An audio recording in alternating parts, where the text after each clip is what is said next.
Hey folks, welcome back to the channel. It's Rubidoux Creek Outdoors. I am glad y'all are here. I am a little bit pumped up on caffeine, motivation, and spiritual enlightenment, as they say. Kojak had a wonderful birthday. It turned out actually very good. With the well-planned execution that between me and my wife, cost a little bit of money. Life costs money, right? But that between the presents and just getting everything set up for that situation, it wasn't cheap, but it wasn't super bad either, right? We had a little bit of doubt. We only had one person RSVP to the birthday. I don't know what adjusting my heater here. Not sure. It's a little bit cool in the garage, but it's warming up. I'm eventually going to have to turn this heater off. But a lot of people just don't. It's weird. Like everybody's all about texting instead of talking, but then at the same time, a lot of people don't answer their texts. And I get it. I'm not fussing or anything. It's just the dynamics of. I don't know, really have an explanation, an honest explanation to it, but a lot of people are bad about responding back to you. You know, if you leave a voicemail or whatever, they just don't respond back to you. Some people do, some people don't. But I was getting a little bit worried, but I was more worried about my wife and how she felt because all the planning, because she decorated, did all this other stuff. Unfortunately, I can't show y'all too many pictures of it just because all the kids that actually ended up being there, which is very, very awesome. I just not gonna post all them on a social media platform without having permission, and really, it's not enough. It's not really significant enough for the value of the viewers on this channel to see all these kids, right? But just know, we had about 14 kids showed up. We only thought it was only gonna be like 2 or 3. One of his little best friends, which I'm friends with his dad, he had told me a couple days prior that they were coming, so I wasn't worried about them. But a lot of the invitations that Kojak gave out, or Tanner, his real name's Tanner, but I call him, his nickname's Kojak, so I like it, rolls off the tongue really good. He gave out invitations, and like I said, we had one RSVP, the rest crickets. He got them out about six days prior. Some came out, got out 7 days prior. We would have liked it, maybe a week or 2, 3 weeks in advance. Gives people time, in case they could plan to go to the birthday party versus making their, they got plans for the weekend. And I get it, but we left it up to Kojak. We didn't know the kids' parents. Unfortunately, it's just the dynamics are kind of weird like that these days. It's hard to, we let the kids play outside and stuff, but we don't really know the parents. And a lot of the parents don't really give a crap if they really want to know us or not. So then, if that's the case, then I kind of don't care. You know what I mean? Like it's a mutual street. I get tired. I know me and my wife get burnt out being the initiators all the time on a lot of different things. And it's sad that society has kind of gotten to that point. So, but this video is not all about that. I'm just kind of steaming off. I know some of y'all know what I'm talking about. Some of y'all may not care, but some of y'all probably have been in similar situations. If with your kids and kids' friends, parents, stuff like that. But for the most part, like I said, some of my wife's friends that actually had kids, they weren't friends really with my son, but they were different classes or different schools. But we invited them, and it was a really good turnout. I was very, very, I got to turn this heater off. It was very, he was very happy. He was a happy individual. They had a blast. And then one of his buddies said that was probably one of, or not the best birthday party he has ever attended. So that in itself made my wife feel better, and she's kind of walking a little bit taller after she heard that. But anyway, that's enough Kojak. I may drop a video. I was teaching Kojak how to, it's about a 6-minute part. I either will drop it into this video, or I'll drop it into another video, or I may just make it its own video. I was teaching him some military tactics because it's a military themed birthday party. It was Call of Duty, had Army stuff all over stuff, and I went through a lot of trouble to set it up Well, me and my wife have set it up that way.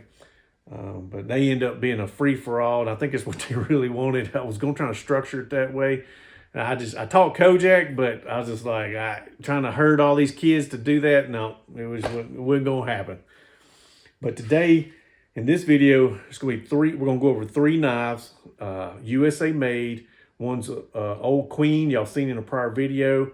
And then the other is going to be 2 Gerbers. And I'll get more in depth on that as y'all get a closer view on this. So y'all hold tight and we will get to it, okay?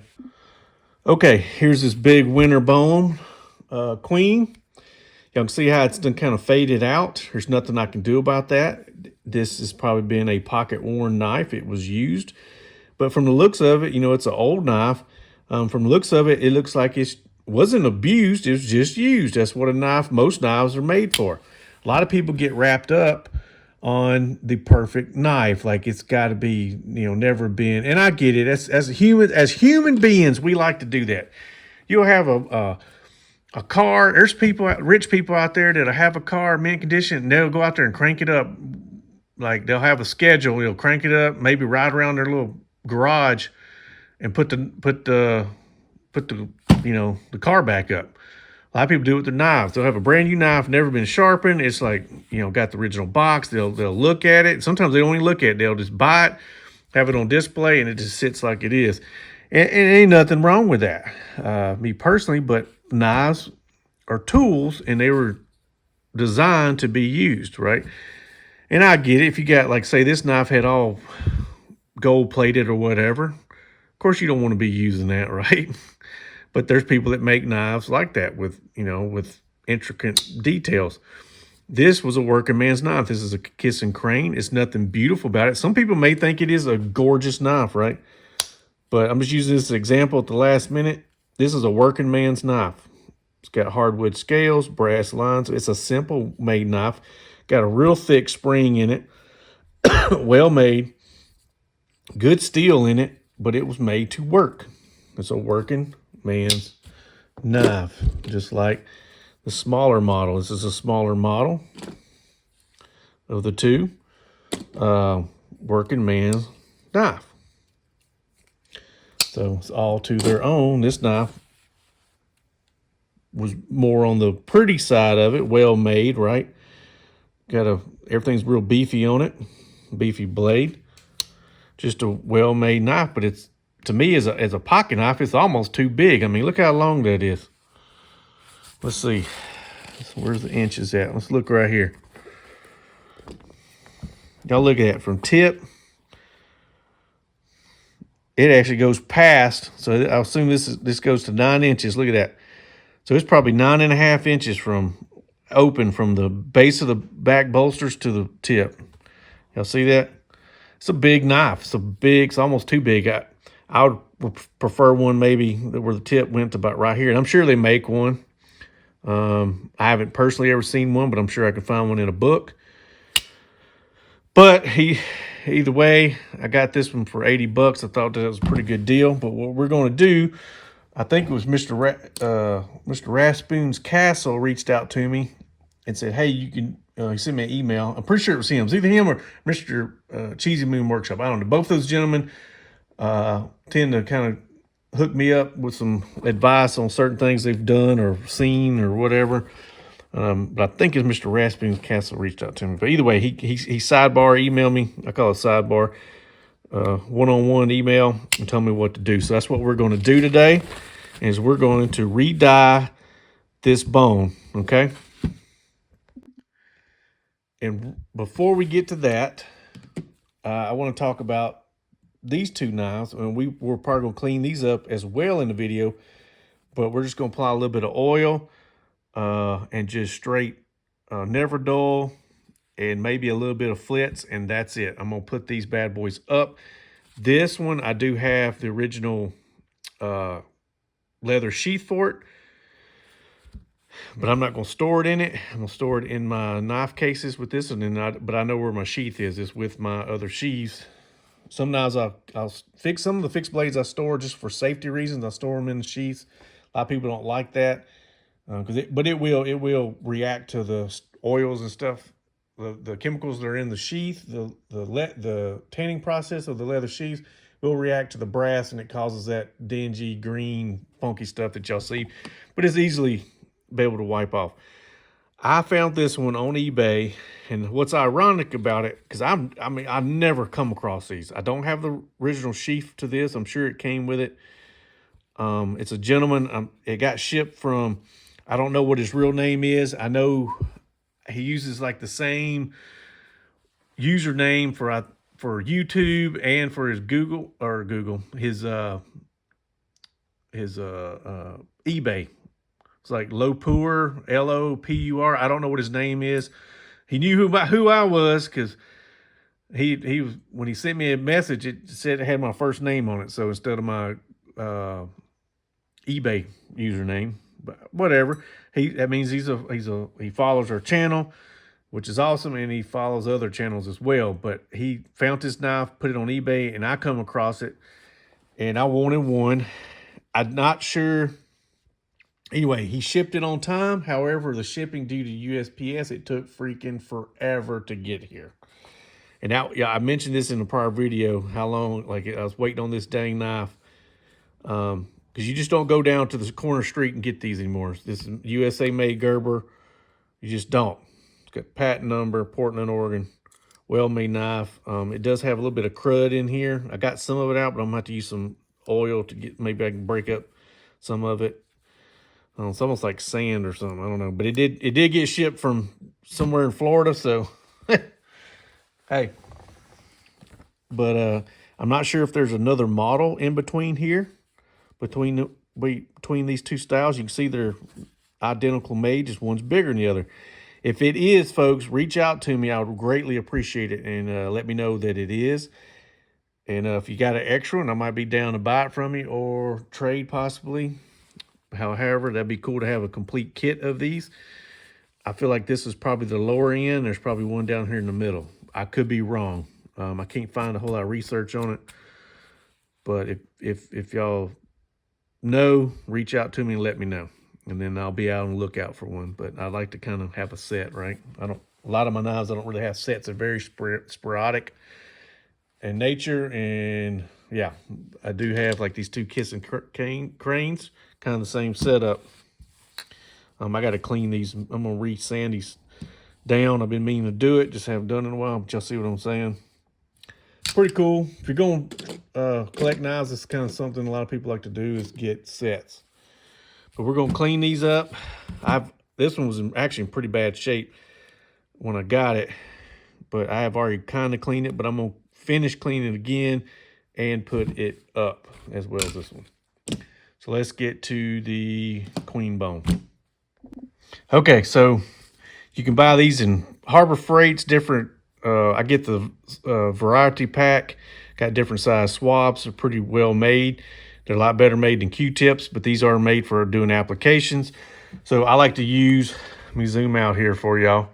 I like to use the 70% alcohol. Everybody's got their own thing. To me, this is not as corrosive, possibly with like petroleum-based other degreasers and stuff like that, but everybody's got their own product that they love to use and it works for them. Hey, all power to them, but this is what I use and it evaporates real good and don't leave an oily residue because I want to get the oil because I've already cleaned this knife before and I know it's got some on it. So I'm just using a little bit of it and I'm just scrubbing, getting some of this, any kind of oil, whatever's on the bone. And I'm really concerned of the locations of the grooves in the bone. That's what we're going to paint, not really paint, but we're going to use. Going to use some of this RIT dye. That's what I was told to use. I was trying to find a smaller container, but they had a smaller container, but then heck, this size was the same price as the smaller. It was a 4-ounce one. This is 8 ounce. I was like, well, it's like, I'll probably use it for something else. I might as well get the 4-ounce, or I mean the 8-ounce, right? For the same price. It was like $8, I think. So That's what they told me to do. We're going to paint the dye inside the bone. He said that was the easiest way to do it without messing up the other parts of the bone. And I don't want to dye the other parts of the bone. I want to do or it was some stuff in here, so I'm getting some of it that just broke. But I'm getting down in here. I'm gonna let it dry and then come back and see if we can do what this says to do. All right, so I just put a little bit in this cap. You don't need much. I'm trying to use the smallest little cheap paintbrush I got, a little artsy craft paintbrush. But I don't want to get too crazy with it. So we're going to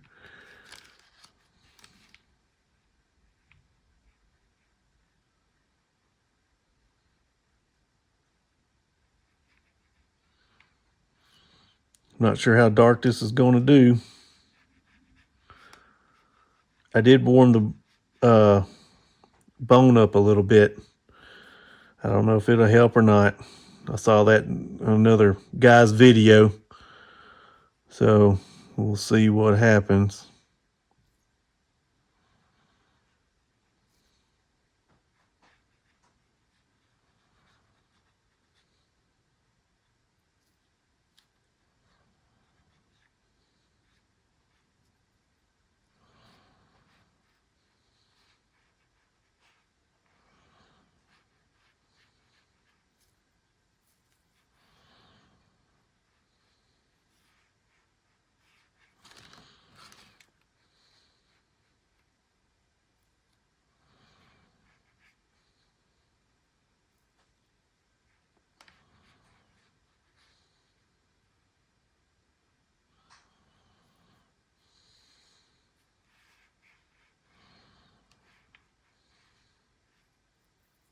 All right. I'm going to have to let it soak for a little bit because if I turn it over, it's going to run everywhere. So, all right. Never done this before. So I think I can just wipe it off. Let's see here. It's a little darker. It pretty much was drying. Yeah, it's a little darker. Not too bad. I wonder if I need to leave it overnight.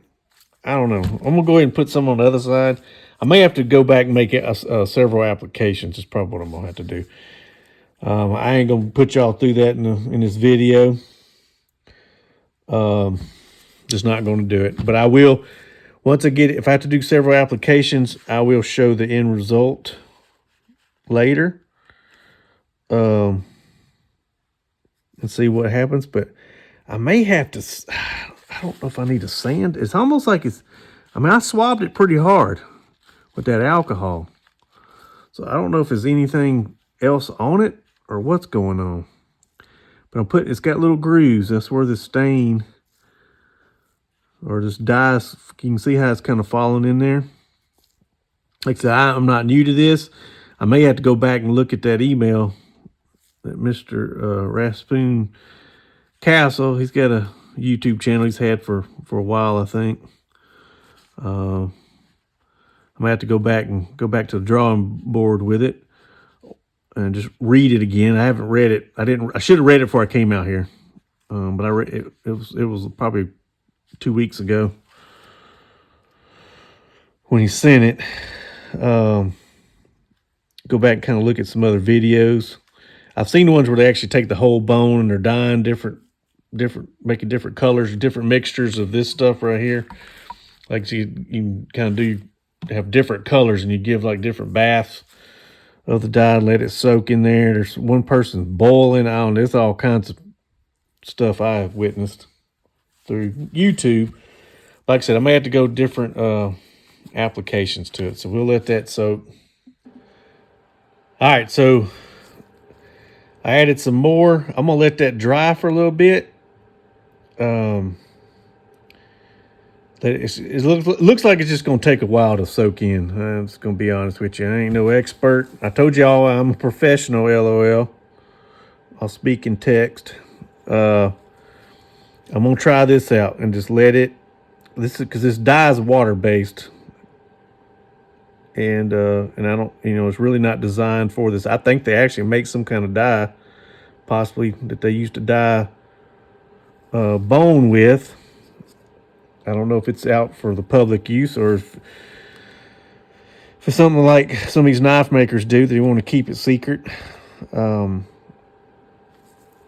trying to let it dry, let it do what it's going to do. And I put it over here on the ceramic heater and see it did kind of dry up a little bit. So we're going to come back, do the final touches on this side, and then I'm going to come back and do the other side, do the same process, and then I'm going to let it soak for a little bit. I'm going to continue with our video, and we will check it out on the back side. All right, so I still got my gloves on. I'm not going to take them off. I am using some petroleum-based products that are not native. They're not natural to your skin, so highly recommend you use gloves when you use this stuff because there's all kinds of stuff in here. This stuff is okay for me. I used it a while ago. Put on some fixed blades that I'm putting up so I don't make sure they don't rust. But like I said, if you don't want nothing greasy on you, you might as well use some gloves as well. Especially if you don't know if you're allergic to any of that stuff, the natural stuff that's in here. Some people are allergic to peanuts, right? But for the average person, people eat them and they're okay. But some people are allergic to peanuts and pine nuts and all that other kind of stuff. So moving on. Here's those knives. Here's that knife right here. I will come back and we're going to put some wax on the wood here. The blades, I'm pretty sure, are stainless of some sort. If I was a guessing man, high carbon stainless. But we'll get to that one. I want to go ahead and start with this one. We're going to squirt a little oil in, some good old rim oil. Put in here. Put some here and right there around that joint. Like I said, I'd already cleaned this knife, but I'm just putting some more in there because it was a hot minute ago when I did that. We're going to work it in here. Put it to the side. And rim oil is not going to really hurt that wood either. So, but, hey, I don't know everything. But I will come back. Use this other blue towel. I go through these blue towels. I'm kind of getting low on them, but I can get these, and I don't have to go to Harbor Freights to get these blue towels. These shop towels you can get on just about any place that sells car parts. So you got that one right there. And this is the main one. This is the one I was wanting to squirt in here. Actually, I'm going to use a little nozzle. I need a little bit of pressure to get in there. It's like sand or grit or something in here. I used a screwdriver to get in here. If I can stick it in this, get the stick in the hole. Don't want to squirt my eyes. Why do you want to go in there? There we go. Just had to put it in the right angle. But get some of that, some sand or something in there. I got most of it out with a screwdriver, and these ain't known for snapping. It's not the way they're made. I could be wrong, but these look like they've never hardly been used. So I'm going to assume they're not designed to be, they're not got a lot of spring. It's just the way they're designed. They're locked back. And I don't know a lot of lockbacks that have a lot of pop in them. But that's just me. Well, just working it.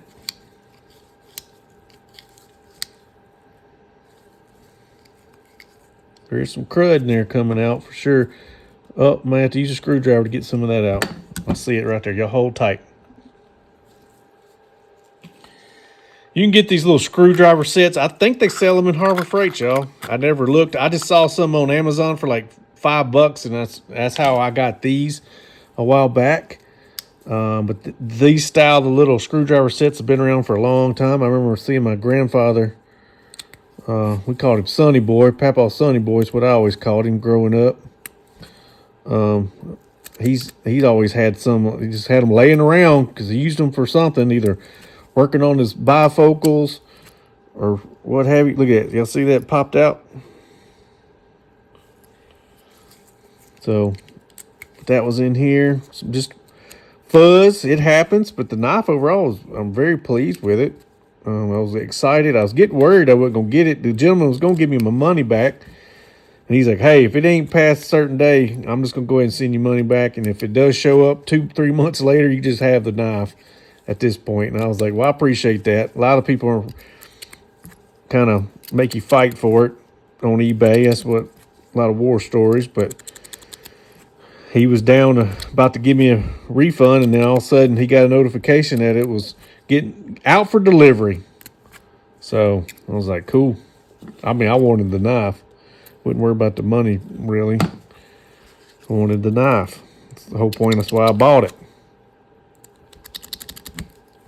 So, but anywho, all worked out. He got paid and didn't have to give me money back, and I got my knife.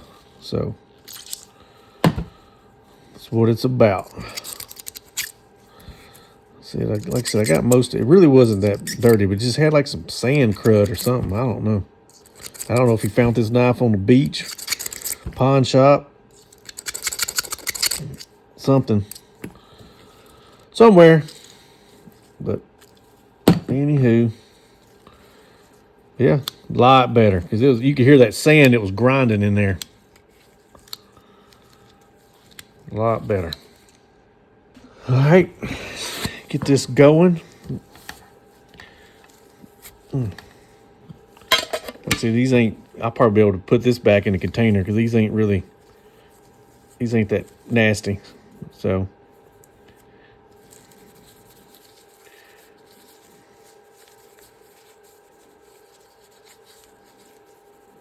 That brass is gonna shine. Like I said, I don't plan on even using any flits, y'all. I'm just gonna use this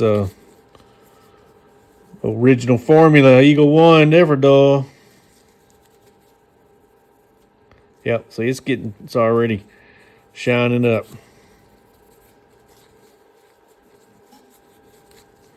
Let that soak for a little bit. I'll come back and finish getting it off.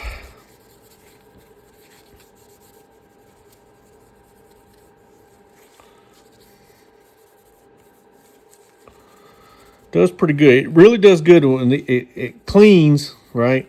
But it really does good, especially if the brass ain't really, really funky. Sometimes it gets old corrosion on you. You just might have to use some kind of fine sandpaper or buffing wheel of some sort, fiber wheel, either on the actual fiber wheel grinding machine or you can get them on your for Dremels and use that. But yeah, that's it. You can see how some of the residue came off, but I can reuse that piece. No sense in wasting, right? All right. I was gonna put an edge. I mean, they're got a little bit of edge already. I'm not gonna fool with it in this video or sharpen it. There's really no reason to. I'd do it if I was about to carry it, which I'm not. It's going in my collection. I don't really have a reason to carry it. I got these just to, I could carry it as long as I'm not going camping or nothing where I might work it too hard. But definitely cleans up good for sure. I like to let that Neverdol sit on it just for like a minute or so.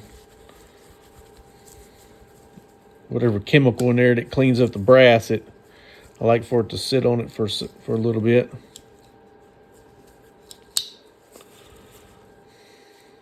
Gerber USA. Such a big old. But it's shaped good. I mean, if you're going to skin with it, you can skin with it. It's just as heavy. Solid brass handle scales. It's got some weight to it. But yeah, I mean, it's got a good shape if you needed to use as a skinner. That may be what it was designed for. I don't know.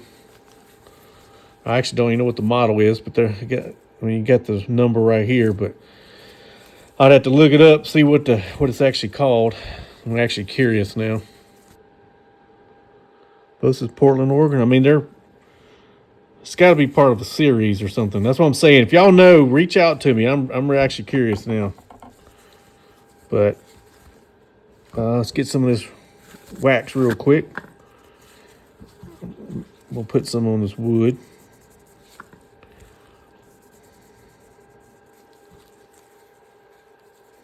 I don't really need it on the brass. Need it on this wood, so I'm gonna let that soak for a little bit.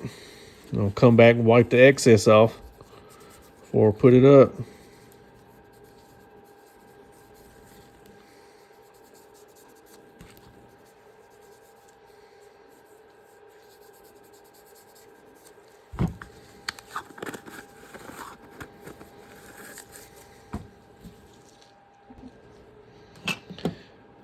All right, final touches on that. It definitely shines that wood up. Y'all see that? I wiped it off, got the excess off. Look at that.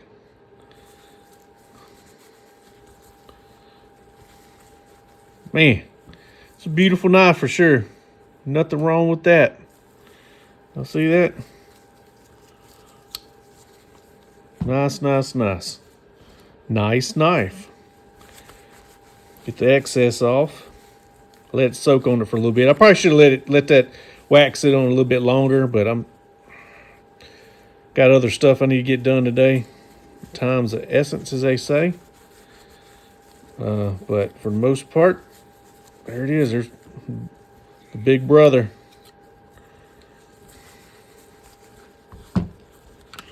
Yeah. Turned out pretty nice, y'all.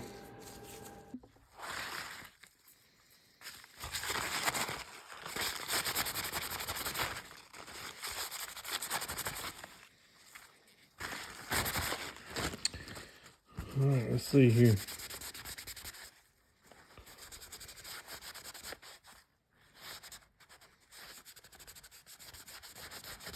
Yeah.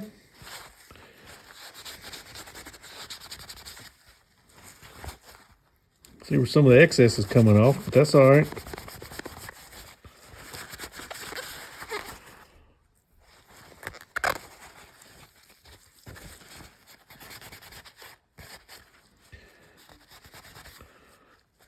I actually had to paint it. I don't know. I mean, it's dry, like I said, but I guess I may have to. It's kind of spotty. I don't know. I'm going to have to reattack that. Not too bad. It did make them a little bit darker, but I don't know. I'm going to have to figure something out. Maybe I ain't doing something right, but either way, I'm going to put that to the side. It's not too, it does a little bit darker than what it was, but real quick, y'all hold on. There's a knife that somebody sent to the knife doctor. He never seen one before. I keep referencing back to him. He's been kind of my knife mentor for his pocket knives and stuff, and a few other things. But I got this knife from I'm about to show you. I got it down in Houston, Missouri, in a pawn shop. They wouldn't let me really film in there. I got a little bit of film in there, and it's in an old video that me and Kojak went on a little road trip, in a previous road trip. But I picked this up, and I got it for about $18, and it came with the box and everything. I couldn't let it pass because I have its big brother. I either bought it myself or I got it from family members back in the 90s, and you're about to see what I'm talking about. But it's a knife that, like I said, he said he didn't know they even made. He never seen one. And but when I saw that video, I was like, well, shoot, that triggered what I have, because I've seen one, and I'm about to show y'all. So y'all hold tight. All right, so real quick, this one, the one, I guess it triggered. He had this other knife, and then somebody sent him a knife just like this model. It was black edition. I've never seen one either, but this is 47OT. I had this since I was a kid, yo. I I mean, I've used it. I carried it when I was a kid. I don't know what happened to the sheath. I may have it somewhere stashed in a box somewhere at my parents' house. I don't know. I don't even think I ever really used the sheath, because the sheath, I'm pretty sure, was it was like a little, just a nylon sheath. Simple design, right? Kind of like how there's another model knife that Schrade likes to use with a simple nylon sheath. But it needs to be cleaned. What you're seeing is how it was in 1990s. Like, I've had it. I tried to keep up with my stuff, even when I went in the military, traveling around, everything. But I seem to always hold on to it. Never used a lanyard hole. But I used to put it in my pocket, but it's kind of thick, kind of beefy to be carrying in your pocket. I'm putting it in my pocket right now. I mean, it's doable, and that's what I did. But I used to carry it in a fanny pack. I had it in a backpack. That's how I carried it.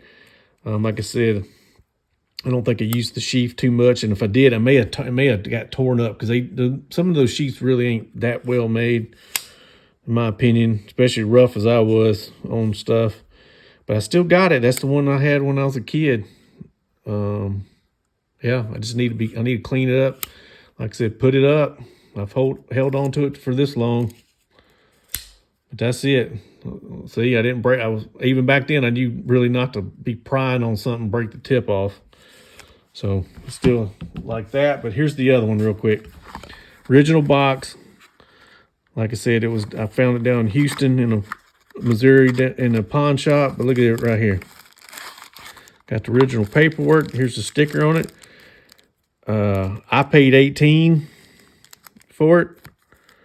The sticker was on the box. I took it off and just stuck it on this plastic here.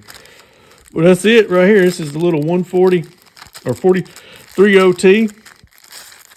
Like I said, these didn't have a pocket clip on them, or at least my model didn't, because it came with a sheath. This one, you can see, original box, it don't have a sheath because it's got a pocket clip. That's it right there. It's got says 2000 Lawson Products Company, so it's whatever that company is. It's still got the packing grease on it. USA 43 OT. So there's the comparison real quick. 47 OT. Now, I'm not sure if they make one in the middle. I don't think they did, but I could be wrong. But that's the little brother, lanyard hole, pocket clip. I'm probably just going to keep it. I have no really reason to carry it. I've got so many other knives that I could carry. Kind of want to keep it together, Just keep it like it is, to be honest with you. But that's it. Original paperwork. Original box. So I thought that was pretty interesting. Like I said, I found this, I think it was last year when I found this down there. But yeah, you just don't come across them too much. It was the first one I've ever seen. That's why I got it. I was like, well, if y'all take 18 for it, so that's cool with me. So, but yeah, that's it on that one. Well, hopefully y'all liked the video. Sometime I haven't really made one in a little bit. Like I said, it's hard to cram a lot of stuff into one video. But hopefully y'all enjoyed it. I also want to do a shout out to Justin Landis. Forgot what part of Missouri he's from. He sent a big old package to a knife doctor the other day. I think it was in the video, but he reached out to me, seeing if I'm interested in doing some kind of trades on a knife. I don't think he's too terribly far from me. I told him I was down to reach out and maybe meet somewhere. We'll figure that out down the road at some point, as long as our schedules can meet. But he's got a son that's the same age as Kojak. His son Brady. I was going to reach out to Brady. Hope Brady's going to enjoy his future birthday that's coming up here in about a month. So they're only really about a month apart, him and Kojak. So I know he wants to meet Kojak, and hopefully we can make that happen. So it'd be me and Kojak and Justin. My name's Justin as well. That's pretty ironic, right? So my first name's Justin, and we'll meet the other Justin Landis. He says he's been collecting knives for a while. We're going to reach out and try to connect those dots, and hopefully possibly at least go out and have lunch or something or whatever. And then maybe, depending on where we're going to meet up at, we'll go look at some stores, go do a knife hunt together. I think that'll be pretty cool stuff. So I look forward to that. Like I said, and possibly trade. So what I'm going to do is when I'm going through my knives, I'll figure out what I want to trade, and there'll be like possible for sale and trade. Me and him will trade. We'll figure all that out. I'll take some pictures, send an email to him, and then he'll look at them and then see if there's something if there possibly would want, or vice versa, and he'll send pictures of the knives that he's willing to trade, and then we'll figure out. We'll connect the dots.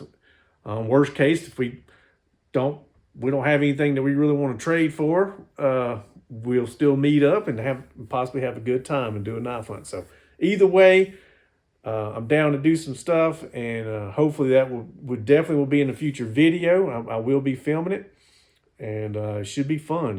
I'm not sure when we're going to do it, but it will. Good Lord willing, it will be in the future. So he's looking forward to it. I know Brady's looking forward to it. I haven't told Kojak yet, but I know Kojak will be looking forward to it. And we'll see how things go. So, but like I said, y'all stay vigilant, stay positive and motivated in this crazy world. And hopefully y'all will tune in next time. Thank you for all the subscribers. Thank you for all the people that are buying knives. I actually got to package up some knives and wax today so I can get them out tomorrow. I got to do that. But I appreciate everybody buying the wax. Like I said, the numbers comes and go, but that's okay. But yeah, hopefully everybody's enjoying their stuff. From what I know, everybody's been using their wax and they like it, and the knives they bought, they like it. So like I said, if you're interested, go check out the Whatnot channel. I've got them dirt cheap, y'all. It is what it is. And I do bundle as well. I bundle the wax, and when I bundle, the price of shipping goes down as well. I adjust the shipping on that as long as I go as far as the system will let me go. So that should help out everybody. So, but y'all take care, and I'll see y'all next time.